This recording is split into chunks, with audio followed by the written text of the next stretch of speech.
From storyflo, this is your daily audio brief. Mason, August 9th. Quick read on what moved overnight. 5 stories, no fluff. Let's get into it. First, from Morning Brew. You probably can't afford these nannies. Movies would like you to believe nannies are carrying magical bags, refurbishing curtains into dresses, or donning prosthetic noses to trick their ex-wife into letting them see the kids. In reality, they are in England, in white gloves and tiny brown hats, studying how to duck and weave away from paparazzi while pushing a stroller.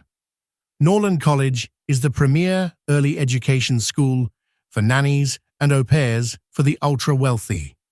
Next, second, from Inc.com. Berkshire Hathaway's rare spending spree turns heads on Wall Street.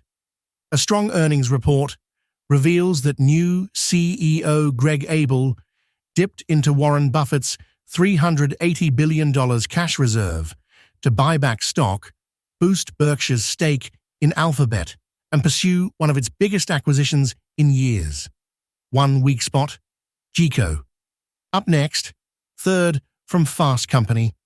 I'm a CEO overwhelmed by AI projects. Here's my system for staying sane. I've never been good at stopping what I'm doing. AI has made this problem even worse. Near the end of a recent workday, I was looking forward to closing my laptop and enjoying a relaxing dinner with my family. I had a few minutes free around 4:30, so I decided to check on a dormant project. A pile of prototypes and old data I'd been putting off for months. I opened up the files and threw them into Claude Code to see what was cooking. 7 hours later, I was hunched over my keyboard with bloodshot eyes, and I was really hungry. What happened? It turned out that the dusty pile was a gold mine. And then, fourth, from Fast Company. Avoid these 6 phrases if you want to sound more confident. Hey, so I was reading this article about how to sound more confident in your speech, and it's actually pretty interesting. The first thing it says to avoid is using the word look.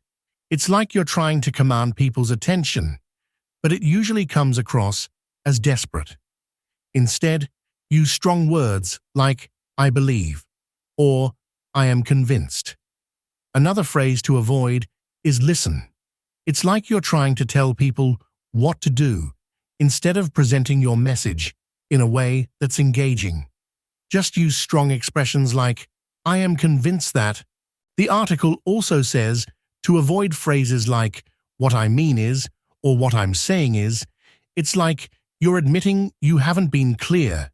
Just explain what you mean without the throat clearing. And then there's, I'll be honest, it's often used as a filler expression to buy time.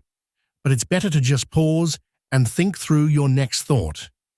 Pauses actually heighten people's interest in what you're about to say. Lastly, the article says to avoid filler words like you know, and ah. They're empty and can make you sound unprepared. Just learn the power of the pause and speak with conviction. Next, fifth, from the Daily Upside. With SEO rizz fading, brands compete for chatbot love. As prognostications go, this one was about as grim as the Beatles' rejoinder to a hungry Oliver Twist on the availability of more soup. Assume there is no search, Condé Nast CEO Roger Lynch recalled telling the company's many publications during a recent episode of the TBPN podcast. In other words, assume publications such as The New Yorker and Wired will, one day soon, no longer derive visitors from Google search results. He's not alone in forecasting a massive change in the flow of internet traffic. Up next, sixth, from Zero Hedge. The Trojan horse inside your head. How government propaganda is quietly dismantling free thought. Authored by J.B. Shirk via American Thinker. Ignore the bureaucrats. Listen to the free thinkers. If the Trojan War were being fought today, The Greeks would not need to hide inside of a big wooden horse and hope to be dragged inside Troy's city gates. They'd simply disseminate all kinds of lies on social media and wait for the Trojan people to fight each other. Such is the power of corrosive ideas. They can destroy a civilization before its defenders understand that they are under attack. Information warfare is the name of the game today. It exists all around us. And then, 7th, from Forbes Business. Mattel honors Whitney Houston with release of Barbie Collector's Doll. Mattel is celebrating the musical legacy of Whitney Houston with a collector's doll commemorating over 4 decades of the late iconic singer's impact on the music industry. Houston, who released her self-titled debut album in 1985 after being discovered by legendary music executive Clive Davis, died tragically on Feb 12, 2012, at the age of 48. Next, 8th, from Scott's newsletter. Mike Curb Records founder, Grammy winner, and FMR acting governor of California. 60 years running the same company, and he still won't sell. Start here. Link in description, like the show, leave a rating, link in description, EO215. Why Mike Curb never sold his label, 0438. The secret to 60 years in business, 0849. Starting a record label at 18, 1340. Building a business around creatives, 2118. Can anyone really spot a hit? 2843. How creatives survive failure, 3220. Becoming MGM president at 24, 40.12. How AI will change music, 49.08. Why AI won't replace artists, 53.028. How to survive every tech shift, 102. Reimagining classic music with AI, 10351. Why giving? Up next. 9th, from Forbes Business. Fred Richard cruises to win first U.S. Gymnastics Championship.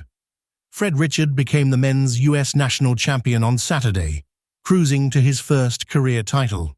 Heading into Saturday's competition, the Olympic and world medalist maintained a slim lead over rising star Daniela Lakin. Despite a formidable challenge from veteran athlete Shane Wiskus, Richard pulled away from the field on Saturday in Phoenix. Though Lakin took an early lead on Saturday, Richard's consistency prevailed across 6 events. With his win, Richard becomes only the second black man to win the U.S. all-around title, joining John Orozco, 2012. 1. And then, 10th, from Zero Hedge. The rarest asset. In a fourth turning, the freedom to act. Agency is the rarest asset in today's fourth turning. The piece argues that success won't come from predicting the future, but from holding optionality, multiple assets, jurisdictions, and networks, while keeping the mental freedom to update one's models. It points to the BRICS push against dollar dominance, the rise of digital currencies, and geopolitical shifts as forces reshaping the landscape. Those who retain the ability to move capital and themselves into less captured jurisdictions preserve real agency rather than merely complying with the system. The author warns that the real crisis was the gradual surrender of agency through credit-financed comfort, leaving populations unable to resist when it matters most. That's the read. Watch the tape. Ignore the noise. Back tomorrow. Want this every morning? It's free. Set up your own feed at storyflo.com.